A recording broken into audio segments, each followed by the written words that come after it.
والسلام على أشرف المرسلين سيدنا محمد وعلى آله وصحبه أجمعين. Your Excellencies, honored guests, staff and students, on behalf of the Chair of the Board of Trustees, His Excellency Dr. Jum'a Al-Jum'a, and the Chair of the Board of Directors, Mr. Khalil Al-Khunji, I'm delighted to welcome you all to the first of the public lecture series for the academic year 2019-2020. A very special welcome to our speaker tonight, Professor Louise Richardson, accompanied this evening by her husband, Dr. Tom Jebel. You're both very welcome to Oman and to Muscat University. We love having you. Some of you may know who I am, but for those of you who don't, my name is Yusra Mizuki, and I'm the Vice Chancellor of Muscat University. As you may be aware, we launched the public lecture series last year, and we've delivered a range of exciting and thought-provoking lectures that engaged the audience and addressed topics of critical importance, both to Oman and, we believe, globally. These ranged from transitioning from oil to clean energy, developing a knowledge-based economy, addressing the challenges of the fourth industrial revolution, and leadership in the 21st century. In the first of the series for this academic year, we're using the public lecture as a platform to celebrate a very important event in the calendar, on the Oman national calendar, that of Omani Women's Day. The Sultanate, under the wise leadership of His Majesty Sultan Qaboos, dedicated the 17th of October as a day to mark the achievements of Omani women across the country and beyond. As a university, we felt that it was important to mark this day in a special way, suitable for an academic institution and befitting of the great strides Omani women have made in supporting the development of the Sultanate. Tonight, ladies and gentlemen, we bring together the old and the new, the traditional and the modern. Our speaker tonight is the Vice Chancellor of the oldest university in the English-speaking world. If you allow me, obviously the University of Oxford, if you will allow me, I'd like to share with you a few select statistics that I think are really thought-provoking. The University of Oxford was established in 1006, making the university 923 years old. Consistently ranked in the top 3 universities in the world, Oxford has 24,000 students and over 14,000 staff. But what strikes me, and I feel very important, is the contribution that Oxford makes to the UK economy, which is in the range of £5.8 billion annually. Now that is food for thought. Though Muscat University is very new, entering its 3rd year of existence, and we cannot yet boast any such impressive figures, we feel we have a historic link and a historic relationship with the University of Oxford, as it was Oxford University Innovation, the knowledge transfer arm of Oxford University, that developed the feasibility study for this university in 2014. So you can imagine just how delighted we were when Professor Louise accepted our invitation to speak at the public lecture series and help us mark Omani Women's Day. Not only is Professor Richardson the first female Vice-Chancellor of the University of Oxford, she's also our first female speaker at the public lecture series. Born in Ireland, Professor Richardson received a BA in History from Trinity College Dublin and then went on to study in the USA, graduating with an MA in Political Science from UCLA and subsequently an MA and a PhD in Government from Harvard University, where she became Assistant and Associate Professor for over 12 years and Executive Dean of the Radcliffe Institute for Advanced Study for another 7 years. She joined Oxford in early 2016. Professor Richardson's research specializes in international security, receiving numerous global awards for her work and her research. Louise sits on many boards and non-profit groups, but most notably for us here, she sits on the Booker Prize Foundation, which recently awarded Dr. Jocha Al-Harthi the Man Booker Prize for 2019, making her the first Omani Arab woman to receive this award. On her appointment to the post of Vice Chancellor in 2016, Professor Richardson commented that it was the culmination of a lifetime's ambition. She's also quoted as saying, "I look forward to the day when a woman being appointed isn't in itself news." Unfortunately, academia, like most professions, is pyramid-shaped. The higher up you go, the fewer women there are. And I can see some women nodding their heads this evening.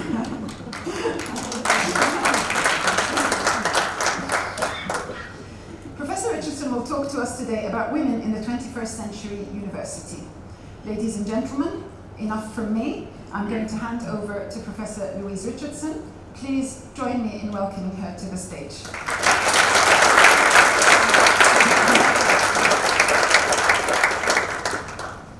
Excellencies, Mr. Ambassador, Vice Chancellor, distinguished guests, colleagues, and students, thank you for inviting me to this beautiful country and to your very new but already thriving University of Moscow.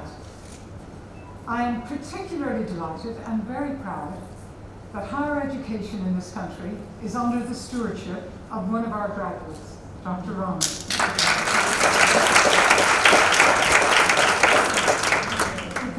Her doctorate at Oxford, and I'm very grateful to the Vice Chancellor for inviting me to speak to you during this month in which Omani Women's Day is celebrated. I hope that the ties between Oxford and Oman, between higher education here and in Britain, will continue to flourish, and that they will be long-standing and mutually beneficial. As you may know, before I became Vice Chancellor at Oxford, I was Principal or Vice Chancellor of the University of St Andrews in Scotland. Now, while this may surprise you, I see some striking similarities between Oman and Scotland. And since arriving here, I've discovered that the Ambassador is a Scot, so I'd be interested to know if he agrees with me. These are two countries with a long and rugged coastline, spectacular mountain scenery, and a variety of different weather systems, and also a love of traditional music, and the expertise of your military bands in playing the bagpipes. In fact, on Saturday, I was in the soup and came across some bagpipe players. And I know that some of your military bands have performed to great acclaim in the Edinburgh Tattoo. This is when military bands from around the world gather in the grounds of Edinburgh Castle and perform for Scots and tourists alike. Now, you also have a proud tradition of hospitality to strangers arriving on your shores, whose warmth I am currently enjoying along with my husband. And while Oman is the country of frankincense, the sweetest and most precious of gifts in the ancient world, it is also a country of tolerance, the sweetest and most precious gift of modern times. Nobody could fail to be impressed by the tenets of the philosophy for education that Oman has produced, with their emphasis on respecting differences of culture and opinion and promoting peace, understanding, and international dialogue.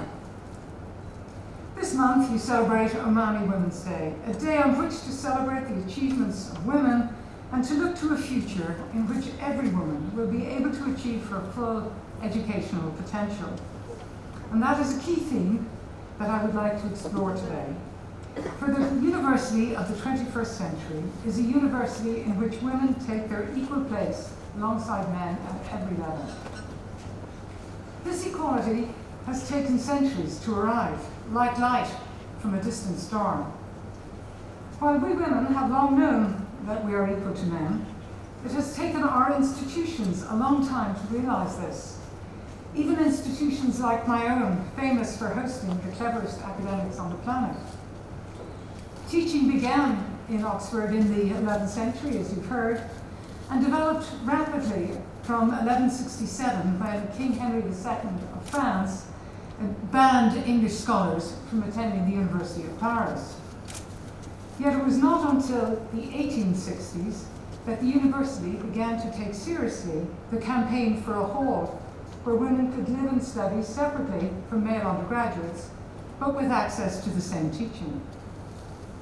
Lady Margaret Hall and Somerville Hall were eventually founded in 1879, the same year as the Harvard Annex, which was later to become Radcliffe College, was founded.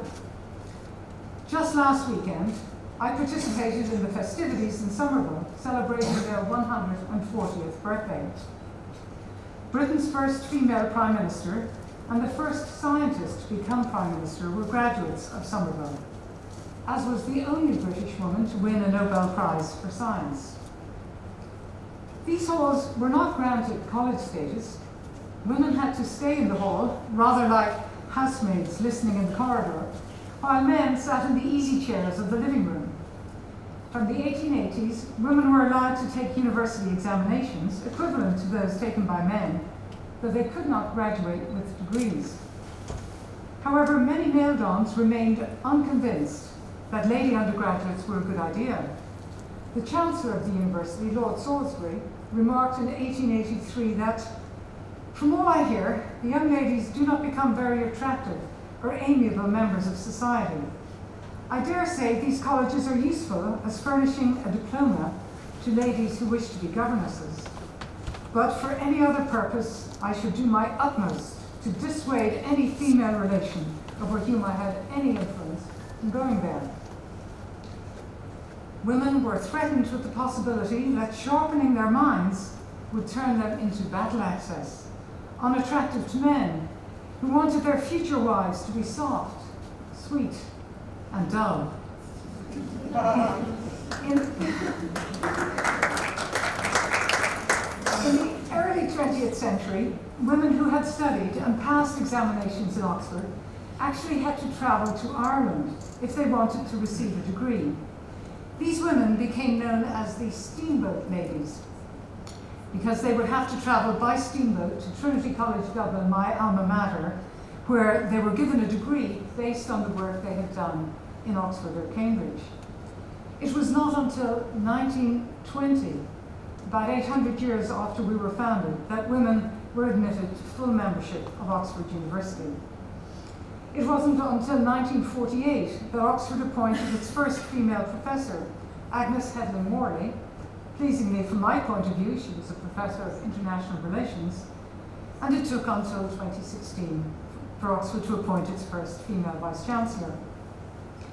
Oxford may then have the honour of being one of the first universities in Europe, but from the point of view of female emancipation, it was so late off the starting blocks that for a long time it looked as if it might never start at all. Female university graduates may be relatively recent development, but of course there have been notable female scholars throughout history, both in the Arab world and in Britain. In the 10th century, Mariam Astrolabi of Aleppo became one of the first Islamic astronomers, following her father into the profession of constructing astrolabes, models of the heavens that enabled calculations regarding the sun, moon, and planets. She reputedly developed navigation and timekeeping techniques. Other female scientists of the ancient world included the mathematician Sutati al-Halmi, forgive my pronunciation, from Baghdad, and Labana of Cordoba. These women, who studied sometime before Oxford University first opened its doors, are said to have solved some of the most complex algebraic and geometrical problems of the time. In Britain, we look back with pride to 19th century female scientists, pioneers like the astronomer Caroline Herschel, who through her own observations discovered 8 new comets, one of which was named for her. Due to typhus contracted in childhood, Caroline was only 4 foot 3 inches in height, yet she saw further into space than almost any man of her generation. We celebrate pioneers like Ada Lovelace, who was the daughter of the poet Lord Byron, who took absolutely no interest in her at all. She became one of the world's first computer scientists, working with Charles Babbage on his analytical engine of the 1830s. She would develop algorithms that we now think of as early programs, and was one of the first people to realize that computers might in future be used to do more than simply crunch numbers. We also celebrate pioneer social scientists such as Florence Nightingale, whose bicentenary falls this year. In the 19th century, Nightingale was loved for her compassion as a founder of modern nursing. the Lady of the Lamp, she was known as, who ministered to wounded soldiers during the Crimean War. But nowadays, we know her equally well as a statistician. She developed pie charts that shed a very different kind of light on soldiers' unnecessary deaths due to poor hygiene, dirty water, and terrible food. She became a passionate reformer who saved countless lives through scrutinizing supply chains, badgering politicians, and establishing best practice in hospital management. These women succeeded through their courage, strength, and determination, proving unequivocally that there is no conflict between being womanly and being scholarly. They showed that the gifts often associated with women are also the gifts that belong to good scholarship: patience, care and attentiveness, moral integrity, and the ability to tell a story in a way that will make the world listen. Their legacy is all around us, and the best way of honouring them is by being the pioneers of the future, by showing leadership, persistence in the face of difficulty, and imagination in conceiving creative answers to the problems of our own times. In 2018, 3 of the Nobel Prize laureates were women. The Canadian Donna Strickland in physics for groundbreaking inventions in the field of laser technology, the American Frances Arnold in chemistry for the directed evolution of enzymes, and the Iraqi Nadia Murad, who won the Peace Prize for her efforts to end sexual violence as a weapon of war and armed conflict. In a decade or two, maybe some of the names will be graduates of the University of Moscow. I hope so. One Omani woman who recently deserves to be named today as an example of female achievement is Yura al-Rahani, a champion of mobile cancer screening units. She set up in 2004 the National Association for Cancer Awareness. In the early days, despite fierce opposition, she stood in shopping malls urging women to get tested, to talk about breast cancer, to replace fear and stigma with knowledge and early stage treatment. I admire her enormously for having the gumption to go out of her way not only to talk about her own cancer, but to create a space in which everyone else could do so too. Women like these are proof of the truth that when you educate a woman and encourage them to assume greater social leadership roles, you solve several problems at once. When you open things up to women, you open things up in general.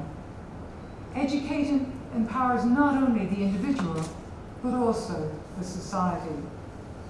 Women's education is a proven driver of prosperity. It is also a strong indicator of national progress.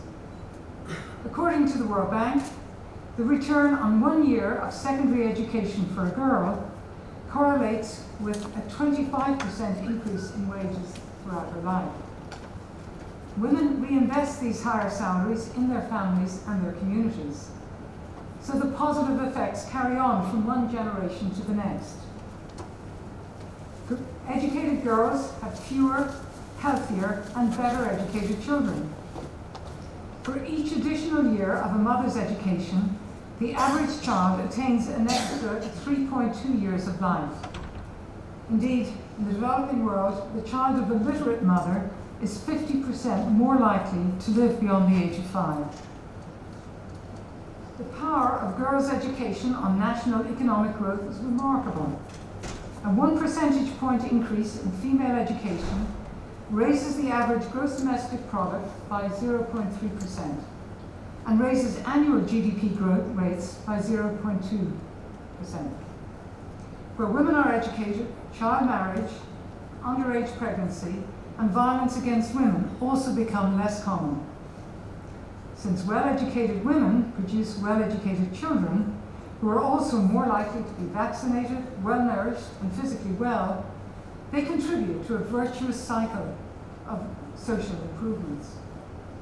At a time when global resources are under unprecedented strain, investment in women's education is surely the ultimate win-win for governments seeking to promote economic growth while also investing in social well-being and environmental sustainability. As an African proverb has it, when you educate a man, you educate an individual. When you educate a woman, you educate a nation. It is certainly education that has made my own career possible. I grew up in rural Ireland in a family with 7 children. I had a happy childhood, but my life there was very different than the life I inhabit today. It was my education that enabled me to make the journey from a little seaside town in the southeast coast of Ireland to Dublin at Trinity College, graduate school in America, and then a faculty position at Harvard before moving to Scotland and then Oxford. This education was funded not by private income, but rather through competitive scholarships I was awarded along the way. And I've made this journey while remaining very close to my roots. I still speak to my parents on the phone every weekend, and indeed, when I talked to them on Saturday and was explaining where I was, they got very nervous until I explained that Oman, notwithstanding its geographic location, is a wonderfully safe and welcoming place to be. One thing I learned growing up was never to underestimate a woman. My mother left school at 16. She was married at 18 and devoted her life to raising her family. She never worked outside the home. But she is both smarter and more competent than many of the captains of industry, politics, and education that I have met. And I often wonder what she might have achieved had she enjoyed the benefits of the education that I have had, or the education that is being provided here in Oman. I often, in fact, think about the 800 or 900 years in which women did not attend Oxford and wonder what books might have been written, what musical scores composed, what diseases might have been cured, solved, had women had access to the same education as men for that 800 years. Well, I grew up, as I said, with 6 siblings, 3 brothers and 3 sisters. And I can assure you that there is nothing like having 3 brothers to explode the myth of male superiority. The idea that they could do anything I could not, that they were entitled to any privilege I was not, that expectations were different from them than they were for me, was completely inconceivable to me. I love my brothers, but there has never been any doubt in my mind that they are my equals, nothing more. No doubt, in part because of my own experience, I believe passionately in the power of education to transform lives, as it has transformed mine. A definition of education that I particularly like was coined by Barton Gregorian, who was born in Iran and has spent much of his career in the US, recently as president of the Carnegie Corporation. He says, education is the bridge that allows us to travel from where we are to that further place where we can become who we want to be and do all the wonderful things we might otherwise only dream of. Another way of thinking about the transformative power of education is that it's like an electric light. When it comes to communities on a large scale, it makes all kinds of other advances possible. It connects people around the globe, around the clock. People can work differently and make more efficient use of their time because they are no longer limited by the darkness of ignorance. Universities can shine light into many dark corners.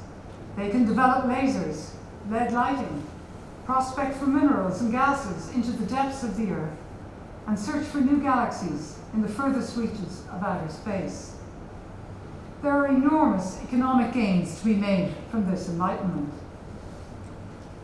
Yet education is still more vital for the light it shines into the soul, which helps individuals and nations to view themselves more clearly, to make better and bolder choices, to see ahead into the future and plan for it with confidence. We cannot put a price on the social well-being and happiness that higher education promotes at every level. Like electricity, it needs to be available to all those who can benefit from it, regardless of their social background, their race, or their gender. the university of the 21st century must be truly universal in its reach. It must also be connected to industry, to other educational and research centres, to wider social needs, to the environment. Not an ivory tower, but an intelligence hub. A crucial generator of intellectual power for the national grid. A digital presence as well as an actual building.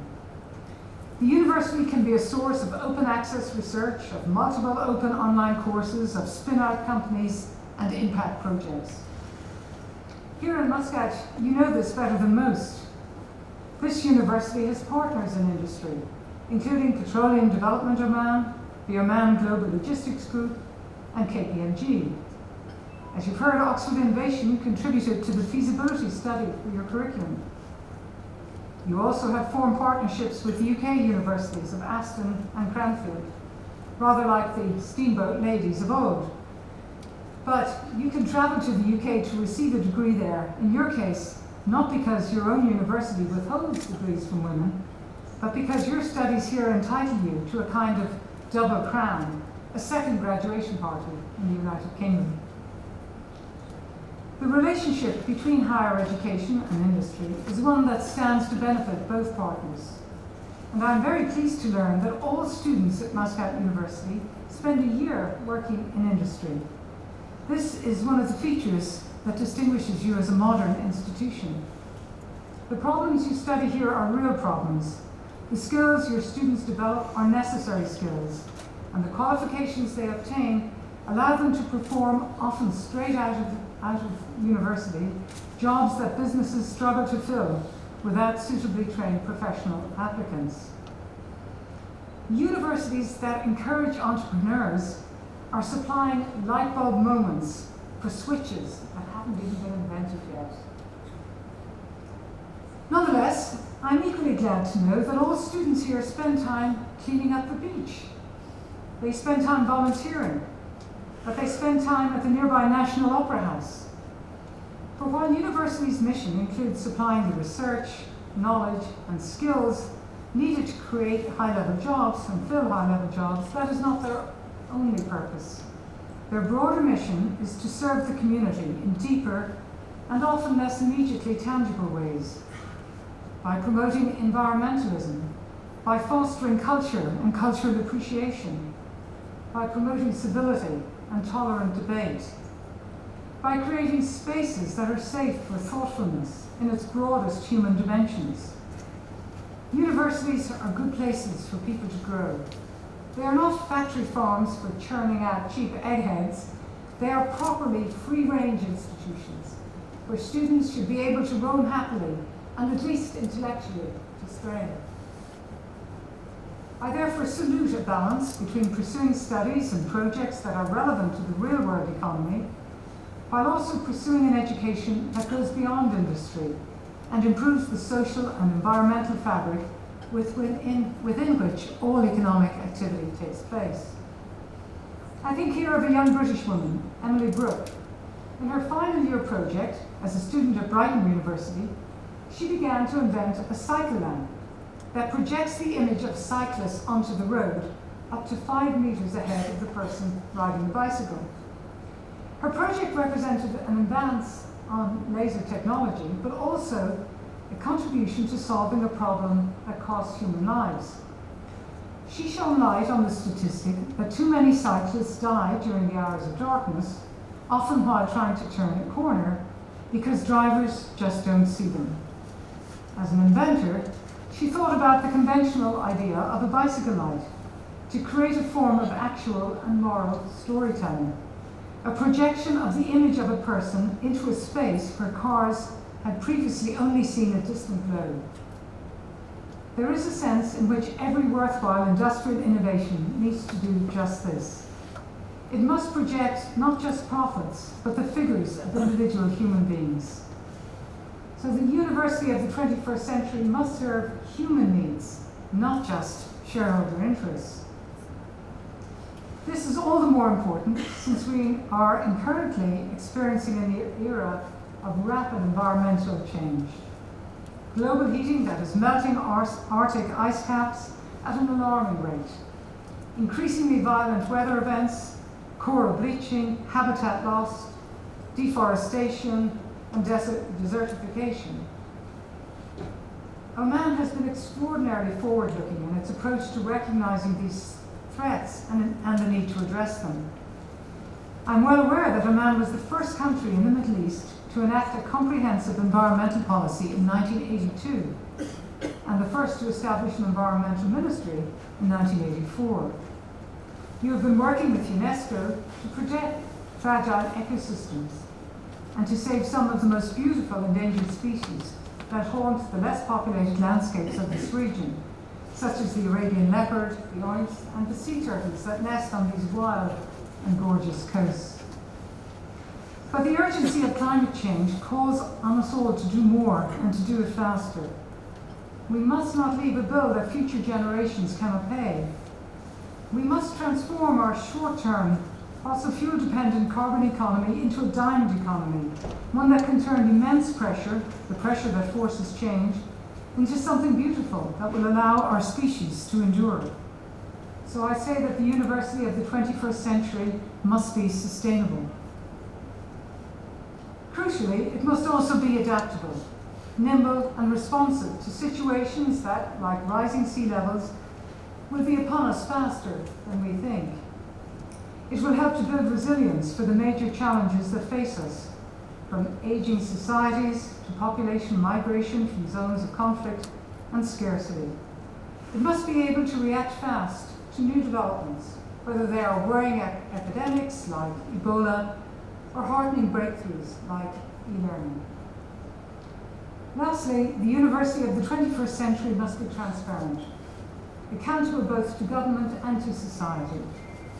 We live in an age of daily scrutiny via online and traditional media that can gain thousands of views in a single second. In this age of open access, universities need to be able to demonstrate how they operate, how they hire staff, how they recruit students, to show that these processes are fair and balanced. Our sources of financial support are also under scrutiny and open to criticism.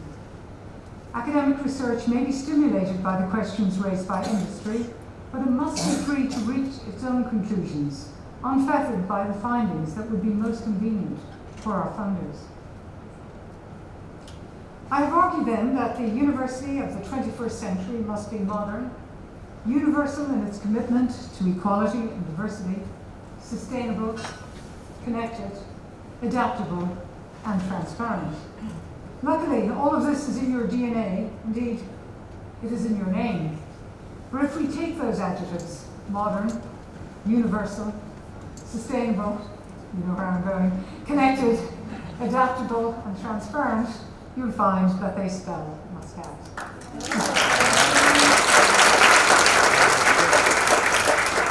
The university of the 21st century is you. I know that I've given the students here a great deal to live up to, but I believe they are equal to the task. By investing in its universities, Oman is investing in its knowledge network, its infrastructure. It is engaging the world. This university is a beacon of progress, as is the fact that we have a female minister for higher education, a female minister for education, and indeed a female vice chancellor. Oman has, in recent times, been particularly commendable in using the stimulus of popular debate and change in the region as a cue not to enact repressive measures, but rather to embrace moderate reforms. This willingness to move forward in a spirit of tolerance and dialogue makes a hugely positive impression on Western institutions looking to forge partnerships in industry, research, and education. We hear a confident voice from your country. It says, "We are open, our light is on, let's talk." The warmth of Omani hospitality towards strangers is legendary. I have felt it myself. And I would like to extend the hand of friendship in return, hoping that many students from this university will follow in Dr. Rama's footsteps and form close ties to the UK that are professionally and personally rewarding, and then return to your country with the skills you've learned. I wish every one of the students at Muscat University success in their studies, a fulfilling career that develops and nurtures your talents, and confidence that you can relish the challenge of balancing work life and personal life in a way that brings greater light and joy into both. In the month of Omani's Women's Day, I particularly celebrate women's achievement in winning a place, so many places in this university, as well as your commitment to studying here. For women were made to shine, and when they do shine, the energy of their work, the brilliance of their discoveries, the glow of their happiness in using their God-given abilities brings light to the furthest reaches of their community, their culture, and their country. Thank you.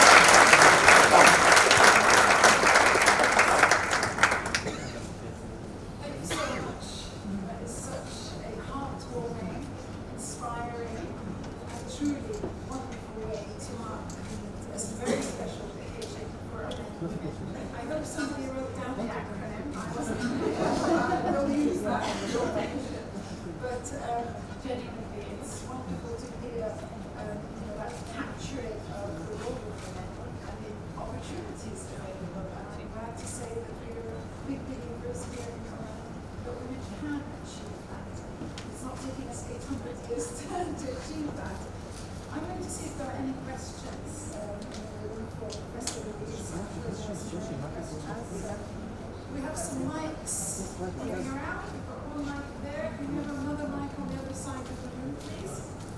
And let's see if we can get some questions. Happy to answer questions on anything at all, yes? Can I ask, though, that you tell us your name and which institution you're from? All right. I'm Dr. Aisan Jahlami. I'm a physician. I'm not a scientist. Thank you for the nice talk. Of course, we all agree on the sentence that raised that educating a woman is educating a nation. But I just wonder whether really education is a major, of course it plays a major role in changing the role of women. But do you think that we are underestimating women's natural intelligence by just relating their ability to contribute in the society to the education by itself? I mean, if you look at our history here in Oman and in Islamic literature, the nation of the difference between men and women does not exist. We treat women and men equally. And we notice that in 50 years back, our grandmothers had to play a major role in their families, raising their kids, pushing their husbands, and sometimes to go and explore work outside of the country and so on. They were intelligent, although they were not educated. So I think that point needs to be clarified. The other issue that you raised is the association between children's mortality and education. I don't know if that really relates to advancement in medicine rather than education of women per se. Because I mean, and it's difficult to tease out which is which. You have to look at the studies, and it depends when studies were carried out and so on. Thank you. Thank you. Well, on your first point, I agree with you entirely. And in fact, the reason I used the example of my mother was precisely to make that point. This was somebody who was not educated and is, in my view, more competent than most people of any gender that I meet. On your second point, the figures I quoted were from the World Health Organization. So I think they're perfectly reliable. I'd be happy to provide you with the sources. And yes, indeed, of course, medical care is improving, but that would not explain the differential between literate mothers, for example, and non-literate mothers. They're both in the same environment. The one differentiator is the literacy. Sometimes what we notice is actually the opposite. Because the more educated, the more you underestimate the severity of your kid's illness. And we see that in, for example, especially doctors or the female doctors, they would keep their kids that they're very sick because they're just, think that this is, I think that's doctors. My husband is a doctor. And anytime our children are sick. But women who are, normal education, they tend to hurry up to the hospital earlier. Well, as I say, I think that's a doctor issue, not a gender one.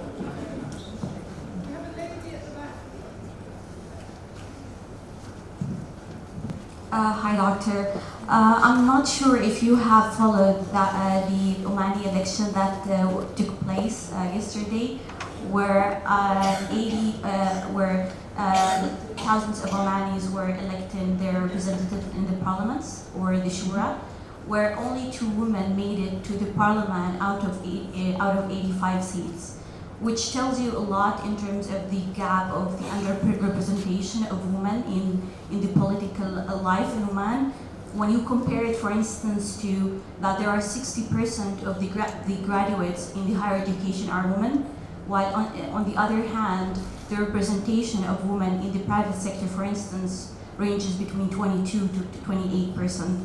So when we see these gaps, and we see, for instance, that Oman was pioneering when it comes to the equal pay in the workplace between men and women, and we see that we see female ministers and female decision makers, but on the other hand, when it comes to the society itself, there are still no buy-ins, even amongst women, to push female representatives in the parliament. So since we have decision makers today sitting in the front row, could you please share, as a political scientist, how can we really excel as a country in terms of elevating that gap between whatever political vision is there to push women and to empower women, and then to secure the buy-ins amongst the people in the street, amongst the majority of the society, who's even amongst women are not believing on the fact that women are in fact would be contributed when they are equally represented in the political life, but also economically wise, that they would be actually bringing a lot to the economy if they are equally representative.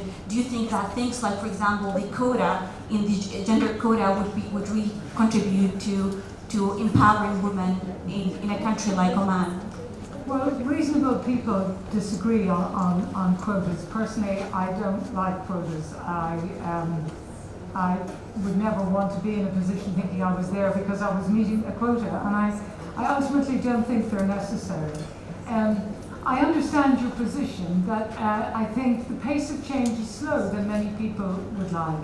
The figure you gave for those graduating from university, 60%, but if you look at those running for election, I'm guessing they were 20, 30 years older than that. So it's a question of time. So once I suspect that once the generation who've entered university at mass levels are older, they will then be more likely to compete. So I think it is a question of time. Now, the counter-argument to what I'm saying is if you look at most countries in the West, women have been attending university at mass levels since the 70s, and still women are underrepresented at the top of just about every profession you name. My own view that the reason for that is just because of the sheer difficulty of combining a demanding career with having a young family. And enlightened as so many men are, still most of the burden falls on women. And I think all of us, as universities in Britain, all of us companies, I think we need to think creatively about how we think about a career, because the crucial period for women's career is often the period when they have young children. That to me is the reason there aren't more women at the top. It's not that people don't believe they're competent, it's not because of sexism, it's actually because many women decide this is just too tough, I can't do both of these things well. So I think, and as a result, society is losing out. So I think we need to think more creatively about work, about allowing people slow down for a period without jeopardizing their career. And I think the fact that some people, some small number, do manage to have a career and a demanding job doesn't mean everybody should be able to do it. It is, it's extraordinarily difficult. I remember it vividly myself as a young academic at Harvard with 3 young children, thinking I must be mad to live like this. But so I think as a society we all have an obligation to try to structure work in such a way to make it easier to combine having a family with a career. And when we do, I think those numbers at the top will change.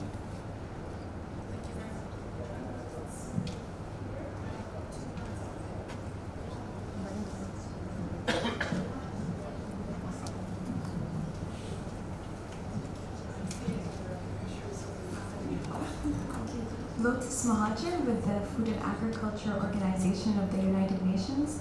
Thank you for that extremely enlightening talk. You shed light on the beautiful culture of tolerance and dialogue that we have in Herman, which has incredible benefits internally and also allows for building bridges with different cultures and institutions and countries. And I was wondering how you see the role of women in this dialogue and in promoting tolerance. So where does that fit in? Because there's a lot of studies and experience among international organizations on the role of women in peace building in context of conflict, which is very different.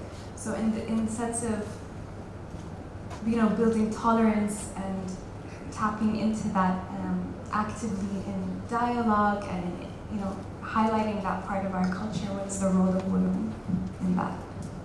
Well, I've got a peculiar perspective on this because most of my academic work was on terrorist movements, and I studied women terrorists, and I could talk about that for hours, but I won't.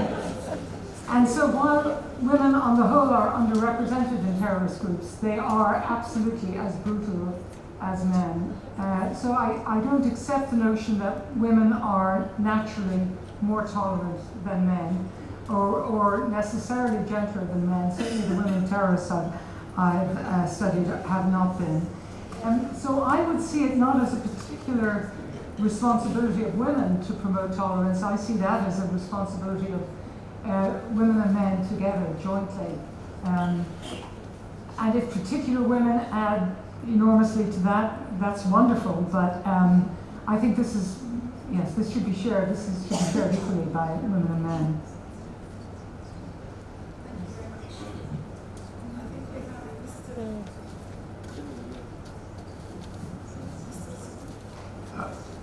Thank you very much. Let me look at education in a different manner, in a very pragmatic manner. First of all, we have to know we're educating people for what, in one aspect. Because we have the risk of moving from victims of illiteracy to victims of education. If people are educated, they cannot find a job. Let me take another thing. Education is not universal. Let's take a young society like ours, where the women are more and much more educated than men. I know we face some problems of the woman accepting a man as a husband. I personally, well, I had to send one man for further education so that he can get married. Another thing, if we give part education to somebody, it's a big problem. If he considers that his education has finished there, then we can't push him forward and we can't take him backwards. And it must be universal. I come, like you, from a family that we're 8 in the family. And for my bad luck, I was the only guy who was a bit educated. So I lived intellectually lonely, but I lived emotionally in a family, probably like those. So we have to look at these aspects.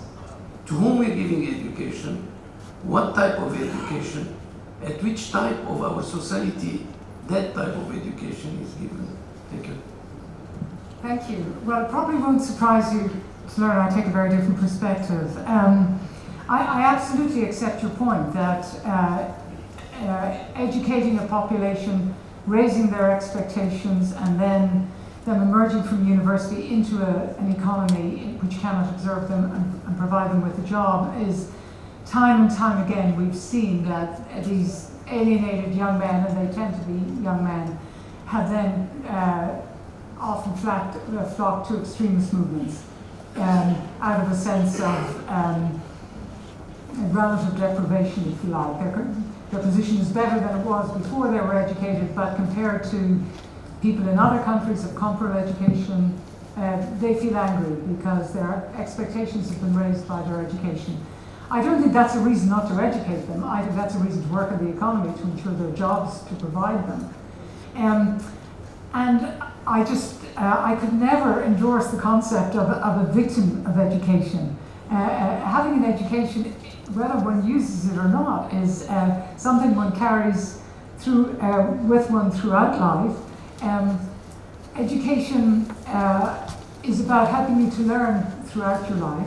It's also about robbing you of your certitudes. It's about having a mind that is flexible, that is open to a world of grey. And that to me is the best antidote to extremism of any kind, because extremists, the one quality they invariably share is a highly oversimplified view of the world, a willingness to see the world in black and white. But if you're educated for an appreciation of nuance, for an appreciation of the grey, for a willingness to question everything, whether it's your government or some radical preacher trying to persuade you to his view of the world, it's enormously helpful. So I cannot conceive of how one could be a victim of education. To me, one could only be a beneficiary, even if you cannot translate that into a bigger income, although in most cases one can.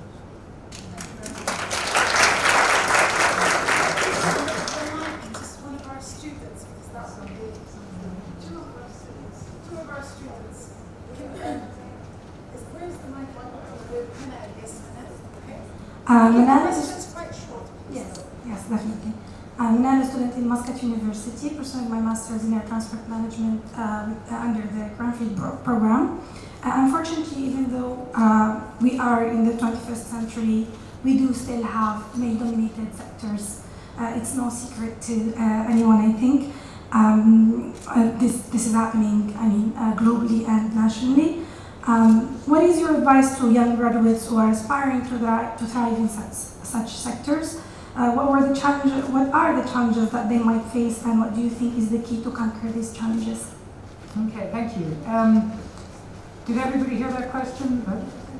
Well, my advice is to go into those, to go into those sectors, to be professional, to be good, and to take yourself seriously, and others will take you seriously. And yes, it's true that there remain many male-dominated sectors, and I know I'm sounding very old when I say, you have to be patient in that it depends. I'm very much an optimist. So when I look around and say, my goodness, women have been educated at university level at least since the 1970s in Europe and the US. Why is it? There's never been a female American president, for example. Just imagine how much better the world would be if we had a female American president at the moment.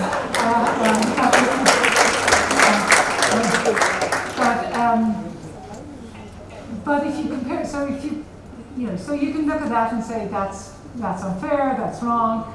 But actually, if you think about the lives our mothers had, things are so much better. It's less than 100 years since women were admitted to Oxford University, and now they have a female vice chancellor, and 50% of our students are women. So things have changed. They haven't changed at a pace at which I'd like, but they have changed, and they will continue to change. The pace may be slow, but the trajectory is clear. So I would say relax and don't get too hung up on fairness. Just life's unfair.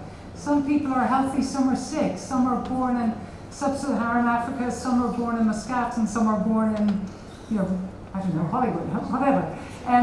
Life is unfair, but don't fixate on that. Just think about the opportunities open to you and make the most of them. And who cares if it's a male-dominated sector? That's irrelevant. My work was on terrorism. It was very much a male-dominated sector. That just didn't influence my thinking at all. It was something I was interested in. I took it seriously, and so people took me seriously. So that would be my advice.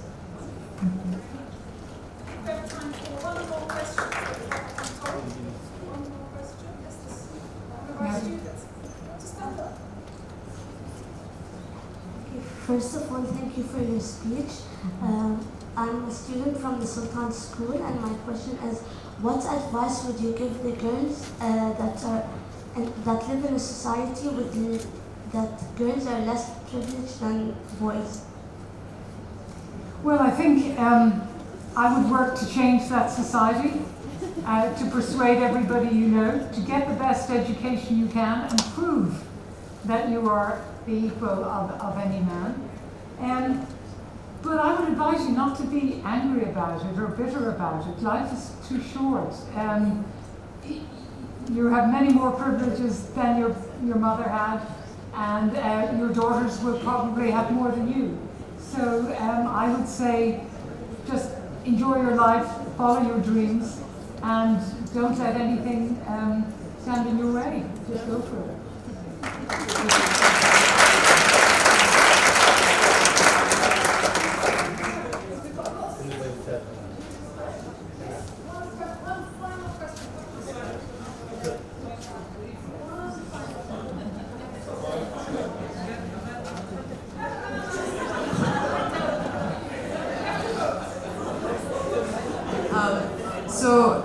I'm wondering, Dr. Surah Rawas, Consultant Royal Hospital, Internal Medicine, the word feminist evokes a lot of different images for various parties. Some people imagine angry women who hate men, who believe women need to be superior.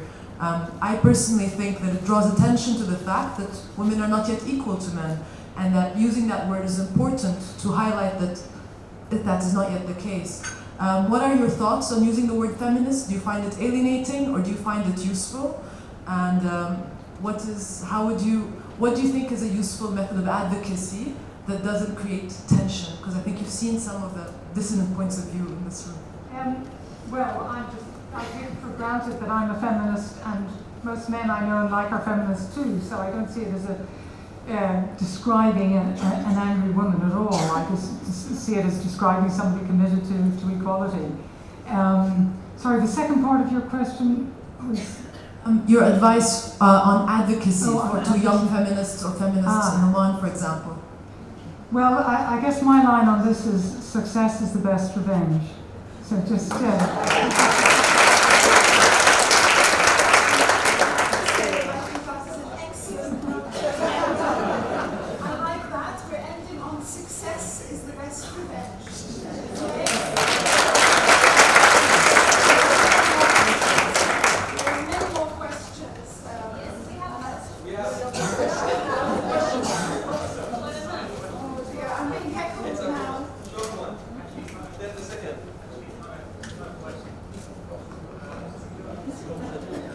Good evening.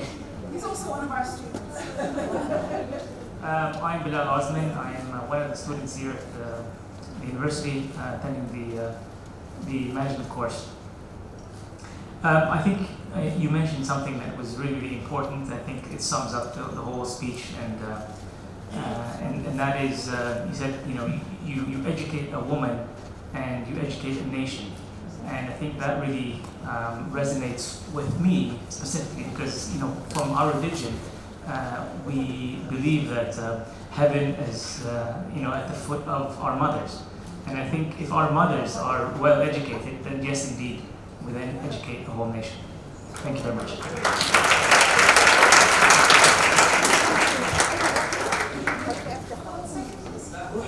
Ladies and gentlemen, thank you all very much. I think it's obvious from the number of hands that are raised how much more we could spend talking about this. It's an interesting subject, multiple angles and views we could take on this. There are still refreshments outside, so we can hang around and talk a bit more. But genuinely, from a very personal note, I'm delighted to have you here. Genuinely, you're an inspiration, you're a role model. Your words are very wise and very encouraging to the younger generation, even to the older generation. So thank you very much for accepting us. Your Excellency, we have a small gift for you, Louise.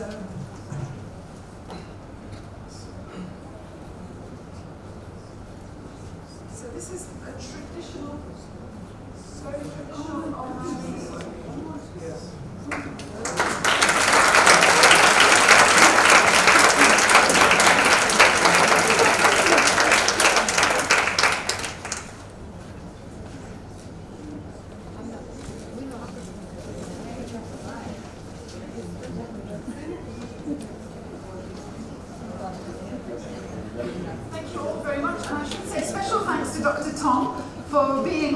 and joining us. Thank you all very much. We look forward to welcoming you to the next Muscat University lecture. Thank